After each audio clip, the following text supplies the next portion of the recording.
రాజ్యసభ ఇస్తారు, ఎమ్మెల్యే ఇస్తారు, ఏమైనా అడిగినా ఇచ్చా, వద్దని చెప్పా. ఆయన నన్ను ఒక తమ్ముళ్ళలాగా బాగా చూసుకున్నారు, అభినందించారు. అలాగే నారా చంద్రబాబు నాయుడు గారు మిమ్మల్ని ఎంతో గొప్పగా గౌరవించా, అది మీకు తెలుసు. మీకోసం 2 లక్షలు నా ఓన్ గురించి రాశా.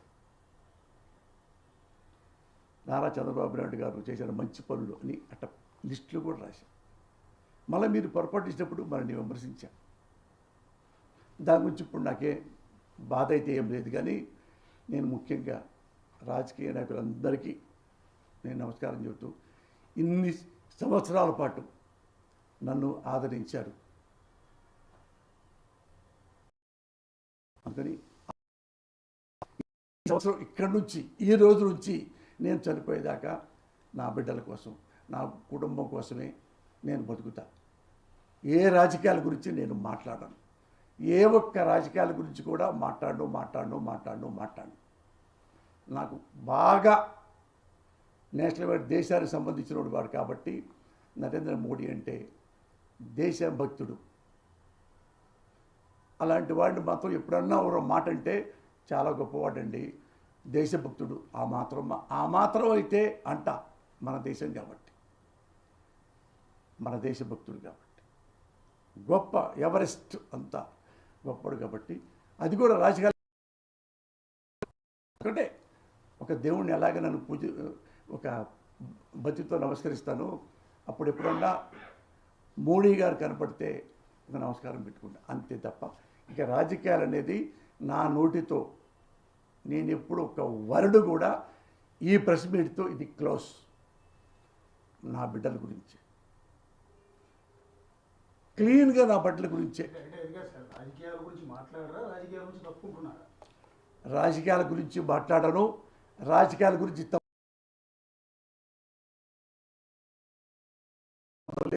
ఏ నాయకుడి గురించి నేను కామెంట్ చేయను, మంచి చెప్పను, మాట్లాడను. మీ ప్రెస్ మీట్లో ఎంతమంది ఉన్నారో, మీరు ఎంతోమంది డజన్లు జర్నలిస్టులు, వాళ్ళందరూ నాకు తెలుసు. అందరూ TV5 బిఆర్ నాయుడు అయితే ఏంటి, రాధాకృష్ణ అయితే ఏంటి, చివరికి ఆయన కూడా నా మిత్రుడే, చనిపోయిన రామోజీరావు, వీళ్ళందరితో ఏదో పెద్ద సంబంధాలు ఉన్నాయి, వాళ్ళందరూ ఉన్నాయి. వాళ్ళందరికీ మళ్ళీ చెప్తున్నా. ఇంతమంది ఇప్పుడు ఈ ఒక జర్నలిస్ట్ అశోక్ అడిగాడు, రాజకీయాలు ఏమన్నారు,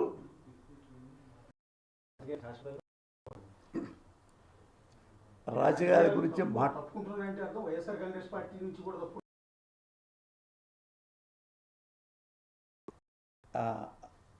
ఇంకా క్లియర్ అరటిపండు వదిలించినట్టుగా నేను ఈ దేశంలో ఉన్న ఏ పార్టీ గురించి ఇక నేను మాట్లాడను.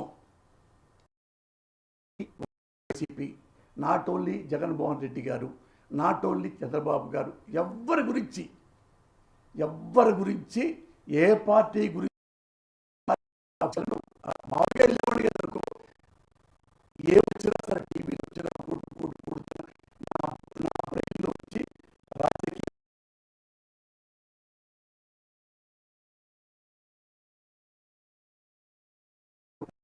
గురించి మాట్లాడను, రాజకీయాల దగ్గరికి వెళ్ళను, అందులో ఇంటర్ఫీర్ గాను. ఇంకేమైనా క్లారిటీ ఉంటే చెప్పండి, చెప్తాను. లేదు, ఇంతవరకు నా జీవితంలో ఏ పార్టీలో కూడా సభ్యత్వం నాకు లేదయ్యా.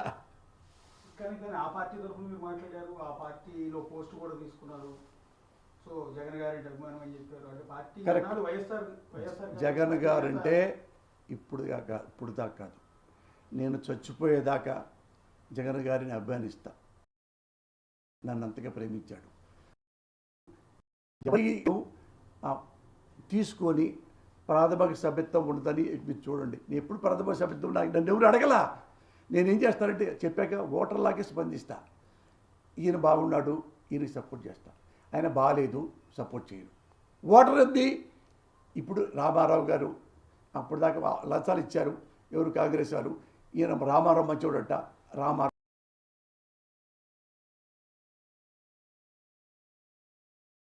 సేమ్ అదే. కాకపోతే మా అబ్బాయిల గురించి మాట్లాడడం చూడండి. దీనికి కొనసాగింపుగా ఒక మాట కూడా ఇస్తా. ఇంకొకసారి ఎప్పుడు నా బ్రెయిన్ బ్లాస్ట్ అయిపోయిందంటే, నా బుద్ధి, భారతదేశంలో ప్రజలందరూ ఇదొక్కడు గుర్తుపెట్టుకోవాలి మీ జర్నలిస్టులు. ప్రజలందరూ దీని మీద శ్రమ తీస్తున్నా. ప్రజలందరూ అన్ని పార్టీలకి ఓట్లేశారు, అన్ని పార్టీల్ని గెలిపించారు. Great people, Indian people. Bengal ఆ మూలకి వెళ్తే మమతా బెనర్జీని ఓడించారు, ఆమెను గెలిపించారు. కమ్యూనిస్టులు ఓడించారు, కమ్యూనిస్టులు గెలిపించారు. బాసుని ఇక్కడ ఢిల్లీకి వస్తే భారతదేశంలోకి ఇందిరాగాంధీ గెలిపించారు, ఇందిరాగాంధీని ఓడించారు. బీజేపీని గెలిపించారు, బీజేపీని ఓడించారు. మొరార్జీ దేశాయ్ గెలిపించారు, ఓడించారు. ఇక్కడ కాంగ్రెస్ ఓడించారు, రామారావు గెలిపించారు.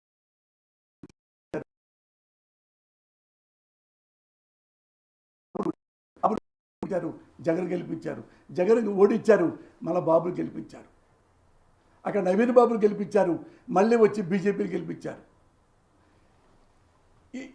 ఎందుకు ఎంతమంది పార్టీల్ని అధికారంలో తెచ్చి వాళ్ళకి ప్రభుత్వపు తిప్పి మమ్మల్ని సేవ్ చేయండిరా, సర్వీస్ చేయండిరా, మాకు సేవ చేయండిరా అని చేశారు. ఎందుకు ప్రజలు అడుగుతావా, ఎందుకు నువ్వు మన బీజేపీకి వేసి మళ్ళీ ఆయనకి వేసావు అంటే, ప్రజలకు ఏం కావాలంటే, నువ్వు ఇన్ని మంచి పనులు చేస్తారని చెప్పి నీ మాటలు నమ్మి ఎలక్షన్ క్యాంపెయిన్లో మీకు ఓట్లు వేసాం. 6 నెలల్లో నీ భాగవతం బయటపడింది, మాకు సరిగ్గా చేయలే. అందుకని ఈడే బెటర్ ఉన్నాళ్లలో వాడికి వేసాం. వాడు ఇంకా సన్నాసిగా ప్రవర్తించాడు, వీడి బదులు వాడే బెటర్, వాడికి వేశారు. సేమ్ నేను అదేనయ్యా. సార్ భూషణ్ గారు, 40-50 ఏళ్ల పాటు మీ కుటుంబం కోసం ఆలోచించకుండా ఉన్న మీరు ఒక్కసారిగా ఇప్పుడు ఆలోచించడానికి గల కారణం ఈ మాటలేని ఇంకేమైనా ఉన్నాయి? తల్లి సాక్షికి ఏమి లేవు. నేను ఇంకో తప్పు చేసి ఏం చెప్పమంటారు, అది కూడా చెప్తున్నా మీకు. మీరు నన్ను ఒక ఆప్తుడిలాగా, ఆత్మ బంధువులాగా నన్ను ఒక 35 ఏళ్ళ నుంచి చిన్న బచ్చాగాడైనా సరే నాకు గొప్పగా నన్ను చేపించారు, పైకి తీసుకొచ్చారు. మురళి బాగా మాట్లాడతారు అనేది మీ వల్లే. మురళి సిన్సియర్గా ఉంటారు మీ వల్లే. మురళి లంగా పనులు చేయరు మీ వల్లే. మురళి డబ్బులు తీసుకొని పార్టీలు మీ వల్లే. మీరే అన్నీ తిడుతుంటే పోస్తాని ఎబ్బో డబ్బులు తీసుకొని ఆ పార్టీకి సపోర్ట్ చేశాడండి. అది ఎందుకు వెళ్ళలేదు, నేను చేయలేదు కాబట్టి. తాగి పడిపోయాడండి ముందాగి ఆ పార్టీలకు. నేను తాగను, నువ్వు పట్టుకోవాలి. మీ వల్లే నేను మంచివాడిని, మీ వల్లే నేను హానెస్ట్ని, మీ వల్లే నేను హంబుల్ని మీరు తెచ్చారు. అందుకని నేను మొక్కబట్టం లేదు అబద్ధం చెప్పడానికి, నిజం చెప్పడానికి. ఇప్పుడు చెప్తానండి, మా అబ్బాయి ఇంత మాట అన్నాడు కదా, ఈ మాట చెప్పకూడదు అనుకున్నా, కానీ మరి జర్నలిస్టు నా ఫ్రెండ్ క్వశ్చన్ వేశాడు. ఇప్పుడే వచ్చానంటే నేను మా అబ్బాయిని మేనేజ్ చేశాను. ఎట్లా మా అబ్బాయి అట్లా అంటే నేను అరే నా రాజకీయాలకి నీకేంట్రా సంబంధం, నేను రాజకీయాలంటే నాకు ఇష్టం రా. ఏమడిగాను మిమ్మల్ని, నేను పేకాడతానా, ఆ మాలెపడి తిరుగుతానా, పిచ్చి పిచ్చి వేషాలు వేస్తానా, నన్ను గుర్రపుర పందాలు వేసానా, ఏమి నన్ను ఇంటూ పైసా కూడా వేస్ట్ చేయరు కదా నాన్న, నాకు రాజకీయం అంటే ఇష్టం నాన్న అని. నీకెందుకు నాన్న, నువ్వు ఎన్నెన్నో పనులు చేస్తావు. నేను అడిగాను నిన్ను, నువ్వు వెళ్తావు కారు వేసుకొని, ఎక్కడికి రా అని అన్నానా నాన్న. నువ్వు మంచోడివి కాబట్టి నేను అనలేదు, మరి నన్ను ఎందుకున్నానో నువ్వు కామెంట్ చేస్తున్నావు అని వాడిని నోరు మూపించడానికి ట్రై చేస్తే ఇంకొకసారి మాట్లాడిన తర్వాత నాకు ఏడుపు వచ్చింది. ఇది వాస్తవం నాన్న. మా అబ్బాయి నా మాటలు అంటే వాడు మనసులో ఏమొచ్చిందంటే, ఈయన ఓన్లీ నోరు మూపిస్తాడు కదా, నాలుగు మంచి మాటలు మాట్లాడి అనేది ఆయన వాడి కళ్ళల్లో కనపడింది. గణేష్ బీటీవీ జర్నలిస్ట్, మీరే క్వశ్చన్ చేశారు చెప్తున్నా. నాకు తర్వాత ఏడుపు వచ్చింది, నా కొడుకును కూడా నేను నోరు మూపించానా నా రాజకీయాల కోసం. నా కొడుకు చెప్పే మాటలు అదే నేను అప్పుడే వాడిని సారీరా అనకుండా వాడిని నోరు మూపించానా. నేను ఎందుకు నోరు మూపించాను, వాడు మాట్లాడింది నిజమే కదా, నన్ను ఎప్పుడు పట్టించుకోలేదు నాన్న అంటే ఐ క్రైడ్ లైక్ ఎనీథింగ్ అన్న. నన్ను మీకు తెలుసు కదా, నేను ఎవరికన్నా భయపడతానా, ఎక్కడన్నా పారిపోతానా, ఏడ తిరుగుతాను తెలుసుగా మీకు 24 గంటలు. మీకు తెలుసు ఒకటే, నేను ఎదవనో మంచివాడిని చెప్పడానికి ఒకటే ఒక మాట, రాజకీయాలు నిజాయితీగా ఉండంటారంటే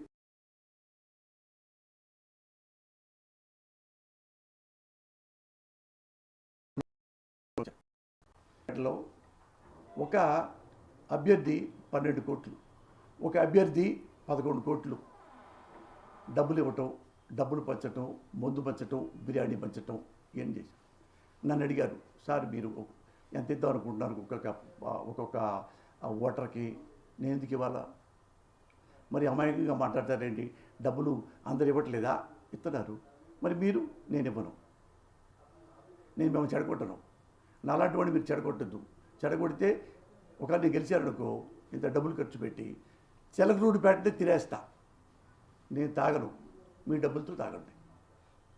ఓటు నేను గెలిస్తే చిలకలూరిపేట బాగు చేస్తాననుకుంటే ఓటేయండి, ఒక్క పైసా మీకు ఇవ్వను. నేను ఒక్క పైసా ఇవ్వలేదన్నా అంటే నేను ఎంత నిష్ఠగా ఉన్నాను మీకు ఒకసారి లాస్ట్లో చెప్పడానికి. చిలకలూరిపేట మీరు అడగండి. పబ్లిక్లో కూడా చెప్పా, నా పక్కన షాడో పోలీసులు ఉంటారు, వాళ్ళు అభిమానులు ఉన్నారు, కనీసం ఓటర్లకు ఇవ్వరు, కార్యకర్తలకైనా కొద్దిగా ఎంకరేజ్ కోసం ఒక ఏదో పెట్టమంటారు, ఏదో ముందు బట్టలు పెట్టి బాక్స్ని, అది కాటన్ ఏదో అంటారు, ఆ కాటన్ కనీసం ఒక అభిమానుల కన్నా ఇవాళ కన్నా మన కార్యకర్తల కన్నా, కార్యకర్తలు ఇప్పుడే తాగుతున్నారా, అంతకుముందు తాగుతున్నారా, అంతకుముందు కూడా తాగుతున్నారు, అంతకుముందు నేను డబ్బులు ఇవ్వలేదు కదా, ఇప్పుడు నన్ను ఎందుకు అడుగుతున్నారు, నేను ఇవ్వను.